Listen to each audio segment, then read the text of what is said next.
Hi guys, welcome back to the new video. In this video, I'm going to show you how you can make discount codes on the Shopify. So let's get started. First of all, go on your Shopify store.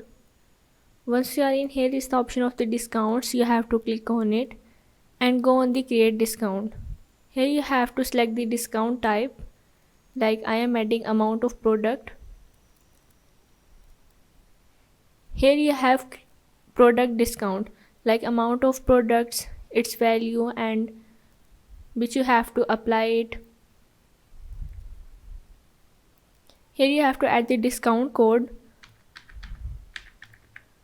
Once you add it, you have to fulfill all of these requirements like combination, maximum discount uses, and active dates. And here you have to click on the save discount. See? So this is how you can add the discount code in the Shopify.